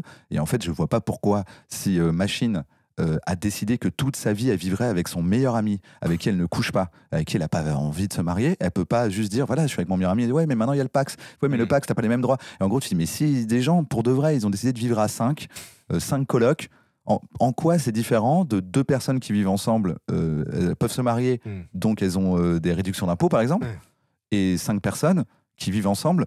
Ça pourrait faire une série même. Ça fait 23 ans qu'elles vivent ensemble, qu'elles sont heureuses, elles vivent en communauté. Elles payent leurs impôts séparés. Ce n'est pas structurellement. Tu vois, il y a un truc quand même. Voilà. Bon, mais au-delà de ça, je pense qu'on laisse quand même, dans le pays où on est, les gens faire à peu près ce qu'ils veulent. Voilà, c'est ce qui se passe dans ta vie amoureuse, ça se passe dans ta vie amoureuse. Donc si je devais si t'as une société mettre test, une règle, si t'as une société test, si je devais mettre une règle dans une société test, ce serait pas ça. Tester un truc, qu'est-ce que ce serait? Je pense que je testerais soit une alternative au capitalisme, alors je sais pas exactement lequel, au moins peut-être de tester le revenu universel, tu vois, pour pouvoir dire après, voilà, c'est bon, là on a fait un gros test, grandeur nature, quand on donne 1500 balles, comme ça, gratos aux gens, parce qu'on considère désormais que c'était écrit dans les droits de l'homme, manger, avoir un toit, etc., ce sont des droits. Ce sont des droits purs. Donc comment est-ce que tu peux te permettre de dire dans tes droits de l'homme que c'est un droit d'avoir un toit sur la tête, de manger à ta faim, etc., et ne pas donner aux gens la possibilité de le faire? C'est plus un droit, du coup. Donc, qu'est-ce qui se passe si maintenant on leur donne ça? Est-ce que vraiment ça fait une société de feignants telle que vous l'imaginez? Ou est-ce que ça va faire une société très différente de ce que vous croyez, où les gens vont s'organiser de façon à... typiquement, parce que tu vois, les arguments qu'on va t'opposer, c'est genre, ah ouais, mais qui va sortir les poubelles? Et tu dis, mais tu te rends compte à quel point c'est violent, le fait que tu aies donc pleinement conscience que la seule raison pour laquelle il y a quelqu'un qui sort tes poubelles, et tu vois, c'est parce que il peut pas faire autre chose. Et que tu me dis, bah c'est chiant. Je fais, peut-être qu'il vaut mieux être dans un monde où on sort chacun notre tour les poubelles des autres et on s'est organisé, mais où on n'est plus en train en permanence de dire faut réduire les gens à un état assez proche de l'esclavage, parce qu'on oublie un peu que les esclaves, on les fouettait, maintenant on les fouette plus, mais les esclaves, on les nourrissait, on les logeait. Donc si à un moment tu as un métier qui te rapporte exactement de quoi juste te nourrir et te loger et rien d'autre, à quel point c'est différent. On a juste rajouté une étape. On dit, ah non, avant, je te donnais la maison et le manger, et en échange, tu étais obligé de travailler pour moi gratuitement. Maintenant, je te donne des sous pour que tu travailles, et comme ça, tu peux te payer la maison et le manger qu'avant, je te donnais. Tu vois. Et donc, moi, j'ai cette vision-là où je me dis, ce serait intéressant de voir ce qui en émerge. Peut-être, puisque je veux rester, on va dire, dans une démarche scientifique, dans l'approche, peut-être que vous avez raison, et que tout part complètement en couille et qu'en fait c'est impossible et vive la structure telle qu'on a, le capitalisme, mais j'aimerais bien voir ce test. De dire qu'est-ce qui en émerge, qu'est-ce qui se passe, comment on s'organise quand on arrête d'utiliser l'argent comme une pression. Oui, on verrait s'il y a des gens qui décident de se laisser aller totalement et de rester couché toute la journée, ou si c'est pas du tout dans la nature humaine de faire ça. C'est ça. Et quand on dit ça, je dis oui, c'est tout à fait possible, mais je pense que les gens le feraient par réflexe opposé. Ça fait 20 ans qu'ils se cassent le dos dans une usine ou dans un truc où ils n'ont pas envie de travailler, mais ils sont obligés. Tout d'un coup, tu leur dis, t'as le même argent, t'es plus obligé de travailler. C'est possible qu'ils arrêtent. Mais une vraie société où tu nais avec ces codes-là, je ne pense pas que un humain... en tout cas, je ne pense pas qu'une majorité d'humains, si l'argent n'existe pas, ils n'ont plus aucune passion, plus aucune envie d'inventer quelque chose. Il suffit de voir n'importe lequel de ton tonton, tu vois, qui aime bien, qui dit je vais t'aider à poser l'étagère. Il touche rien. Il est juste content de bricoler. Voilà, lui, il est content de bricoler. Il va bricoler, il sera content parce qu'en fait, il a plus de rapport à l'argent. L'argent n'existe plus, quoi. Je trouve que par rapport à ça, il y a un paradoxe assez intéressant, le fait qu'il n'y a rien de plus consensuel que de dire aux gens: croyez en vos rêves, poursuivez vos rêves, etc. Dans une société idéale, tout le monde pourrait faire ce qu'il veut vraiment. Mais on vit dans un système qui fonctionne précisément sur le fait que tout le monde n'a pas pu et ne peut pas. C'est le problème avec la méritocratie. C'est-à-dire qu'en fait, je comprends pourquoi des gens sont méritocrates, mais je ne comprends pas pourquoi ils œuvrent pas chaque jour. Tu vois, alors je rentre dans un truc un peu politique, mais actuellement, on a en président, on a quelqu'un qui est vraiment dans la méritocratie. C'est tout son discours. Et mon problème, c'est pas qu'il soit méritocrate. Je me dis, c'est possible qu'il y croit. En fait, qu'est-ce qu'on en sait de quelle est la meilleure méthode? Chacun son idéologie. Mais je me dis, si j'étais méritocrate, j'aurais œuvré chaque jour pour que tout le monde soit au même niveau. C'est-à-dire que moi, ce en quoi je crois, c'est que quelqu'un qui mérite plus que l'autre mérite plus que l'autre. C'est-à-dire que quelqu'un qui se donne plus mérite plus d'argent. Mais j'ai aucun moyen d'appliquer mon idéologie si on part pas tous du même point de départ. Donc si je suis réellement méritocrate, je passerais ma vie, si on m'en donnait le pouvoir, à essayer d'équilibrer les choses pour que la méritocratie émerge. Pour pouvoir me dire, en me regardant dans le miroir, c'est pour ça que j'y crois peu, on a compris que je ne suis pas très de ce bord politique-là, mais pour pouvoir me dire, en me regardant dans le miroir, là c'est la méritocratie. Chacune des personnes a démarré exactement au même endroit. Puis les gens ont été plus ou moins méritants. Et parce qu'ils ont été plus ou moins méritants, ils ont obtenu plus ou moins de choses. Là, ça me va. Mais comment tu peux être méritocrate et continuer de dire que l'héritage, c'est normal, que tu vois, bien sûr. tu dis, non, tu vois, c'est de la poudre de perlimpinpin pour reprendre, tu vois, ton histoire de méritocratie, elle n'est pas vraie. Mais par contre, est-ce que la méritocratie en elle-même n'est pas quelque chose qui peut être un bon moteur et une bonne façon de donner envie aux gens de collaborer, etc. Oui, mais il faut qu'on parte du même point. Pour ce truc de réaliser ses rêves, on sait très bien qu'il y a beaucoup de métiers qui ne sont pas faits par choix, qui sont faits par nécessité. Et du coup, on accepte tous, un peu tacitement, l'idée que la plupart des gens ne s'épanouissent pas, ne réalisent pas ses rêves, tout en professant le fait de poursuivre ses rêves. En réalité, on ne le souhaite pas. On ne veut pas vivre dans une société composée à 100% d'artistes, de chanteurs, de chanteuses, d'astronautes. Moi, je le souhaite, mais du coup, je l'assumerai. Mais la plupart des gens, effectivement, ça se voit tout de suite, parce qu'ils disent qui va faire les choses que personne n'a envie de faire. Et je dis, mais tu sais, si personne n'a envie de le faire, l'économie, soi-disant, tu vois, par exemple, le fait que le capitalisme, la main invisible, tout ça, normalement, le marché s'équilibre. Tu dis, dans un monde où c'est vrai que le marché s'équilibre, au-delà du problème, là, je rentre dans un truc trop politique, j'essaie de le faire simple, c'est en résumant, un peu bêtement, si c'est vrai que personne veut faire ce taf, de ce que j'ai compris de ce que vous me dites de l'économie, ça devrait être le taf le mieux payé au monde. Ouais. Quelle est la variable qui fait que qu'il y a des tafs qui sont très mal payés et que personne ne veut faire? C'est qu'il y a autre chose que le rapport entre la désirabilité de ce travail et le fait de le faire. Et tu dis, bah voilà, tout le monde veut être... beaucoup de gens aimeraient être à ma place, de faire ce que je fais dans la vie, et j'ai un taf hyper bien payé. Ouais, mais je comprends tout à fait. Donc, tu vois, tu dis, bah ça marche pas votre truc, c'est faux. Tu vois. Et donc, si demain, c'est plus parce que tu as besoin de manger et d'avoir un toit que tu fais ce travail, tu le feras pour gagner beaucoup, beaucoup plus d'argent. Exactement. Donc là, ça rééquilibrerait. Tu dis, bah alors, si une fois qu'on donne, disons, 2000 balles à tout le monde, on se rend compte que personne veut être, par exemple, éboueur. Après, j'imagine qu'il y a des gens, c'est possible qu'ils aiment leur métier, hein, je dis pas ça. Mais on se rend compte qu'en fait, maintenant, il n'y en a plus que 2 qui veulent bien le faire. Comment est-ce qu'on fait pour trouver les 4000 autres dont on a besoin dans la ville? Bien sûr.